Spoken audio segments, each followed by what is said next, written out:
नमस्कार, स्वागत आप सभी का आपके अपने YouTube channel Eklavya education classes Netrana में। हम पढ़ रहे थे मेवाड़ रियासत के बारे में और पिछली जो वीडियो थी उसमें पढ़ा था हमने कि किस प्रकार से मेवाड़ रियासत का उद्भव हुआ था, कौन सा राजा सबसे पहले आया था, किस शासक ने गोहिल वंश चलाया था, गोहिल वंश के संस्थापक गोहिलादित्य का बचपन किस प्रकार से बीता था, उसके माता पिता किस अवस्था में रहे थे। उसके बाद हमने पढ़ा था बप्पा रावल के बारे में। बप्पा रावल जिनका मूल नाम था कालभोज और मालभोज, अलग अलग किंवदंतियां चलती है बप्पा रावल के बारे में, उसके बारे में हमने पढ़ा था पिछली वीडियो में। अब जानते हैं बप्पा रावल के बाद में जो प्रतापी शासक आए थे रतन सिंह 1301 के अंदर, उससे पहले कुछ ऐसे शासक थे जिनके कुछ नाम मात्र ऐसे प्रश्न भी मिल जाते हैं परीक्षाओं में कि जैसे प्रश्न आ जाता है कि तीनों लोकों का तिलक मेवाड़ के किस शासक को कहा जाता है। तीनों लोकों का तिलक मेवाड़ के किस शासक को कहा जाता है, यानी इनकी कुछ संज्ञाएं दी गई थी, तो ऐसे नामात्र के प्रश्न आ जाते हैं। तो तीनों लोकों का तिलक कहा जाता है बृहत द्वितीया को तीनों लोकों का तिलक कहा जाता है। प्रश्न एक आ जाता है। इसके बाद में एक अलहट के बारे में पढ़ते हैं। अलहट शासक था मेवाड़ का, जिसने अहड़ को अपनी राजधानी बनाई थी, यानी मेवाड़ की राजधानी अहड़ अलहट शासक के द्वारा बनाई गई थी। इससे पहले जो राजधानी थी वो नागदा थी। गोहिलादित्य से लेकर के बप्पा रावल तक जो राजधानी थी, या फिर बात करें भट्ट तक जो राजधानी थी वो नागदा थी। जब अलग शासक बने थे तो उसने मेवाड़ की राजधानी बनाई थी अहड़ को। इसके बाद ख्यातों में अलट को कहा जाता है आलू रावल कहा जाता है। ख्यात जो नाटक होते हैं उसमें अलट को आलू रावल की संज्ञा दी गई है। नौकरशाही की प्रथा सबसे पहले नौकरशाही की प्रथा सबसे पहले शुरू की थी अलट ने। इसके अलावा वराह मंदिर का निर्माण ये भी किसने बनवाया था? वराह मंदिर का निर्माण करवाया था अलट ने। तो अलट की बस इतनी खास विशेषता है कि इसने मेवाड़ की राजधानी वो अहड़ को बनाया था। इसके अलावा ख्यातों में अलट को कहा जाता है आलू रावल, यानी गोहिल वंश में जितने भी संस्थापक जितने भी राजा हुए वो अपने नाम के आगे रावल लगाते थे। नौकरशाही की प्रथा सबसे पहले अलट ने शुरू की थी। वराह मंदिर का निर्माण भी किसने कराया था? अलट ने करवाया था। इसके बाद शासक जो आता है समर सिंह।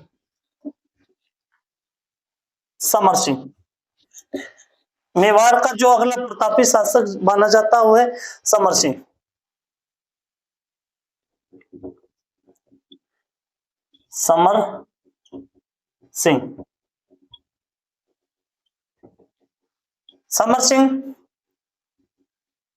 समर सिंह के बारे में कहा जाता है कुंभलगढ़ परिस्थिति में कहा गया है। कुंभलगढ़ एक परिस्थिति है जिसमें राजाओं के विभिन्न कार्यों का उल्लेख किया गया है। कुंभलगढ़ परिस्थिति में समर सिंह को कहा जाता है शत्रुओं की शक्ति का अपहरण करने वाला शासक, छीनने वाला शासक, अपहरण करने वाला शासक कौन था? समर सिंह था। अपहरण करने वाला शासक था वो था समर सिंह। यानी कुंभलगढ़ परिस्थिति में लिखा गया है कि शत्रुओं की शक्ति का अपहरण करने वाला शासक था वो था समर सिंह। चिरवे के लेख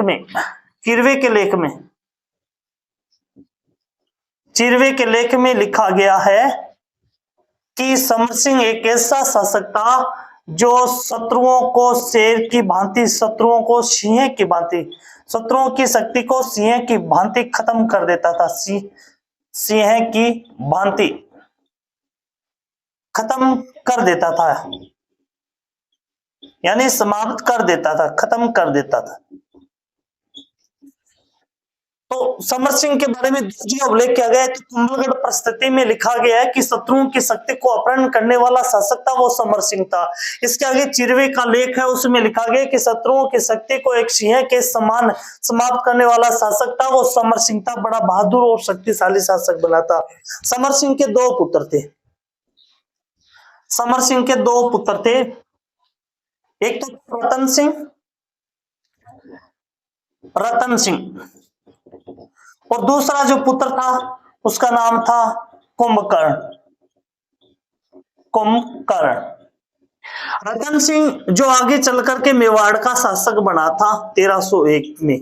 मेवाड़ का शासक जिसने संभाला था वो था रतन सिंह, समर सिंह का पुत्र। कुंभकर्ण जिसने नेपाल में गोहिल वंश की स्थापना की थी, नेपाल में गोहिल वंश की स्थापना की थी कुंभकर्ण ने। तो समर सिंह के दो पुत्रों में से एक रतन सिंह जो मेवाड़ का शासक बना, दूसरा कुंभकर्ण जिसने नेपाल में गोहिल वंश की स्थापना की थी। अब बात करते हैं रतन सिंह के बारे में। रतन सिंह मेवाड़ का शासक रतन सिंह, मेवाड़ का शासक रतन सिंह। तो रतन सिंह के दरबार में एक कवि रहते थे राघव चेतन। 1301 में ये शासक बने थे और इनका शासनकाल समाप्त हो गया था 1303 में। तो इनके दरबार में एक तांत्रिक कवि रहते थे राघव चेतन। अब कहानी कहां से शुरू होती है? कहानी शुरू होती है अलाउद्दीन खिलजी से। मलिक मोहम्मद जायसी ने एक पुस्तक लिखी थी जिसका नाम था पद्मावत। अब कुछ विद्वान मानते हैं कि जो रतन सिंह के समय जो साका हुआ था अलाउद्दीन खिलजी के द्वारा रतन सिंह पर आक्रमण करना उसकी पत्नी पद्मिनी को लेकर के, तो वो सारा वृत्तांत लिखा गया है पद्मावत में। लेकिन कुछ विद्वान ये मानते हैं कि मलिक मोहम्मद जायसी ने जो पद्मावत लिखी थी वो लिखी थी शेर शाह सूरी के समय 1540 में।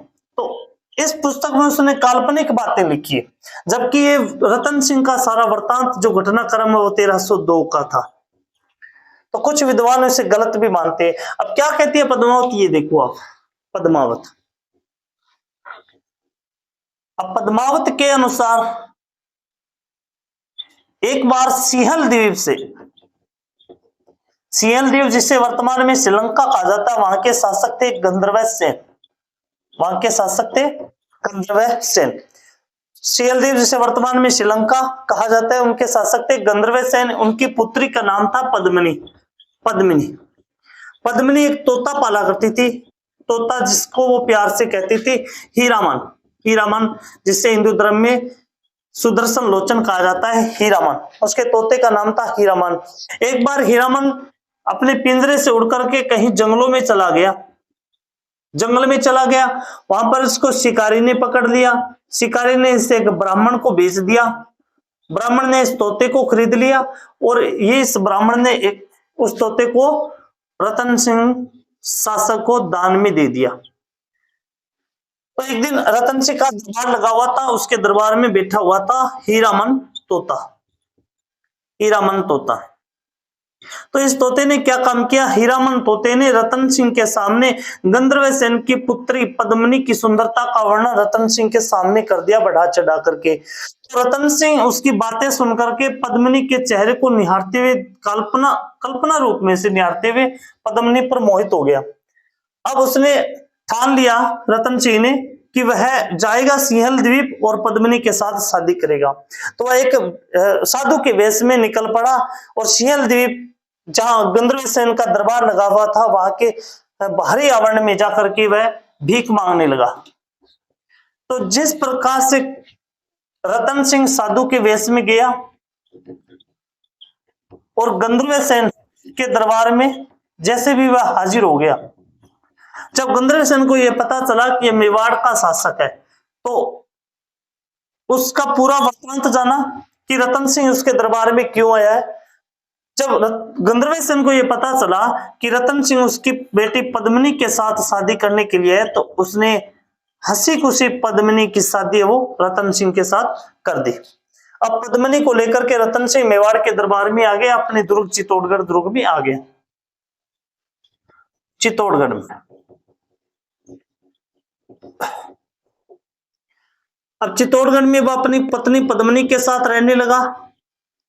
जैसा मैंने पहले बताया था, एक राघव चेतन नाम का तांत्रिक कवि, राघव चेतन नाम का तांत्रिक कवि रहता था रतन सिंह के दरबार में।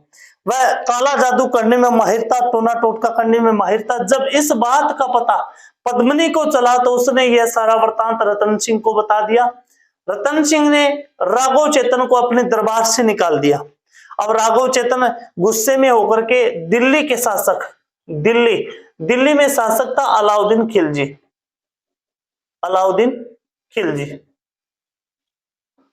खिलजी के पास चला गया और जो काम हीरामन तोता ने किया था वो काम राघव चेतन ने किया। यानी पद्मिनी की सुंदरता का वर्णन किसके सामने कर दिया? अलाउद्दीन खिलजी के सामने कर दिया। अब अलाउद्दीन खिलजी भी राघव चेतन की बात सुनकर के पद्मिनी पर मोहित हो गया और वह 28 जनवरी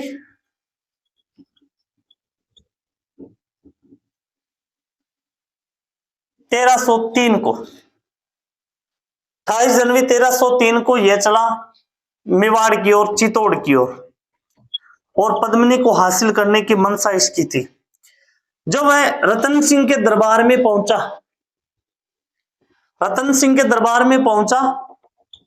तो रतन सिंह ने उसकी मान मनवार की, आदर सम्मान किया। किसका? अलाउद्दीन खिलजी का। यानी रतन सिंह को यह पता नहीं था कि वह पद्मिनी के लिए आया है। जब अलाउद्दीन खिलजी ने उसकी मान मनवार की, अलाउद्दीन खिलजी की मान मनवार की गई, तो अलाउद्दीन खिलजी ने अपनी मनसा वो रतन सिंह के सामने रख दी कि वह पद्मिनी को देखना चाहता है, उसकी सुंदरता को देखना चाहता है। तो इस बात से रतन सिंह नाराज हो गया, क्रोधित हो गया और उसने कहा कि वह एक राजपूत की पत्नी, वो अपने पति को मुंह दिखाती है, किसी गैर मर्द के सामने घूंघट नहीं उठाती। लेकिन पद्मिनी को पता था कि अलाउद्दीन खिलजी एक महत्वाकांक्षी शासक है, उसकी सेना भी बड़ी है। तो अब अलाउद्दीन क्या करता है, जब रतन सिंह इसे ऐसा करने से मना कर देता है तो यह रतन सिंह के ऊपर आक्रमण कर देता है और रतन सिंह को कैद कर करके वह अपने दरबार में ले जाता है,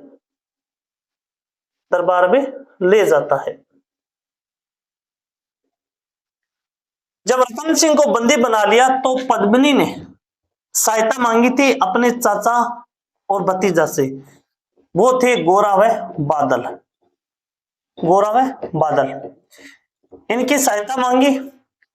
गोरा और बादल ने अपनी सैन्य नीति के आधार पर अपने सैनिकों को महिलाओं के वेश में तैयार किया और पालकियों में बिठा करके वो ले गया था कहां? अलाउद्दीन खिलजी के दरबार में। समय पाकर के, मौका पाकर के सैनिकों ने अपने जो महिलाओं का वेश है वो उतार दिया और सैनिक रूप में आकर के अलाउद्दीन खिलजी पर टूट पड़े। यहां से अलाउद्दीन खिलजी के दरबार से रतन सिंह को निकाल करके गोरा व बादल व पद्मिनी वापस कहां पर ले आए? मेवाड़ में ले आए। तो इस घटना से अलाउद्दीन खिलजी खुद को अपमानित महसूस करने लगा। तो उसने पूरी मनसा बना ली कि अब वो क्या करेगा, अलाउद्दीन खिलजी क्या करेगा? रतन सिंह पर आक्रमण करेगा, उससे जैसे तैसे मारेगा और पद्मिनी को वह हासिल करेगा। तो अब उसने अपने सारी सैन्य शक्ति कहां पर लगा दी? चित्तौड़गढ़ दुर्ग के बाहर उसने एक डेरा बना लिया। यहां पर अलाउद्दीन खिलजी रहने लगा, डेरा बना लिया। यानी किसी भी दुर्ग के सामने जब दुश्मन राजा के द्वारा जो डेरा लगाया जाता है, जो दरबार लगाया जाता है, उस दरबार को कहा जाता है पासिब। यानी यह एक ऊंचा स्थल होता है जिसे पासिब के नाम से जाना जाता है। तो अलाउद्दीन खिलजी लगभग 6 माह तक चित्तौड़गढ़ दुर्ग की घेराबंदी की। चित्तौड़गढ़ दुर्ग एक ऐसा दुर्ग है जिसमें खेती भी की जाती है अब लोग यहाँ पर 6 महीने से बंद थे, लोग इस क्षेत्र में खेती करते और अपना जीवन यापन करते थे। जब इस बात का अलाउद्दीन खिलजी को पता चला कि लोग अंदर ही अंदर खेती करते हैं, अपने जीवन यापन कर लेते हैं, तो इसने जितने भी दुर्ग के अंदर आने वाले जितने भी जल स्रोत है उसमें जहर मिला दिया। अब पता कि ये लोग ये जहर वाला पानी नहीं पिए, तो इसे अपने दरबार जितने भी दरवाजे उनको खोलना पड़ेगा, उसको सामना करना पड़ेगा किसके साथ? अलाउद्दीन खिलजी के साथ। तो जब पानी में जहर घोल दिया गया तब रतन सिंह को यह मालूम हो गया कि अब उसे किसी भी हालत में सामना करना पड़ेगा अलाउद्दीन खिलजी के साथ, अलाउद्दीन खिलजी के साथ।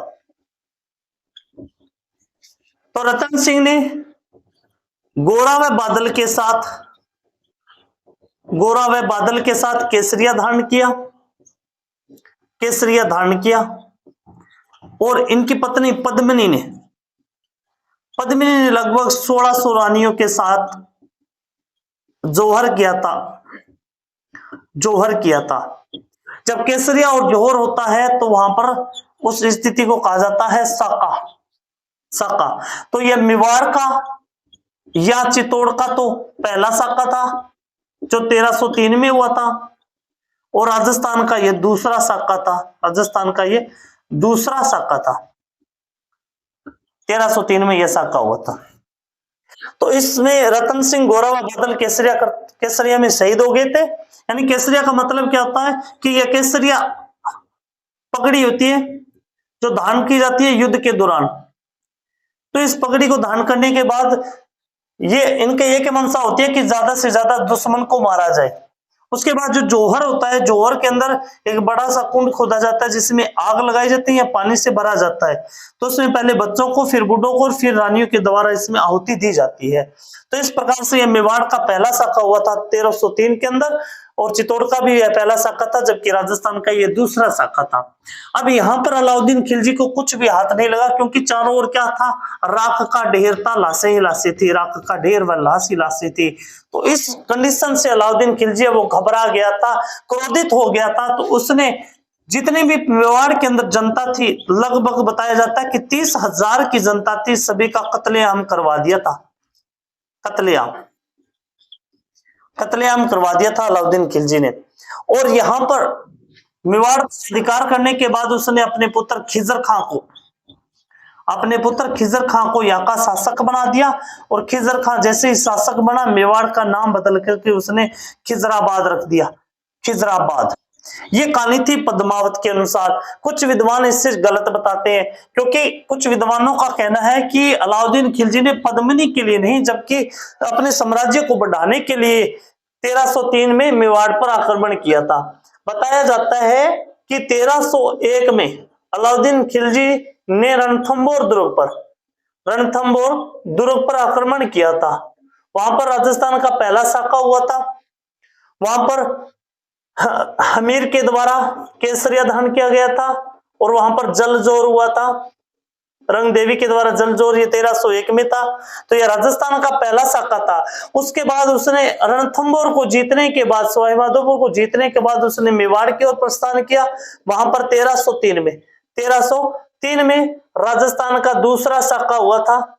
वहां पर मेवाड़ पर उसने अधिकार कर लिया। उसके बाद वह गुजरात की ओर प्रस्थान कर गया। तो कुछ विद्वान पद्मावत को सही बताते हैं, और कुछ विद्वान ये कहते हैं कि अलाउद्दीन खिलजी एक महत्वाकांक्षी राजा था। वो साम्राज्य विस्तार नीति के कारण 1303 में मेवाड़ रियासत पर उसने अधिकार किया था। तो बने रहिए अपने YouTube चैनल पर और लगातार देखते रहिए। मेवाड़ रियासत के साथ साथ अन्य सभी रियासतें भी इस आपको चैनल पर मिलते रहेगी। जुड़े रहिए, चैनल को सब्सक्राइब जरूर करें। धन्यवाद।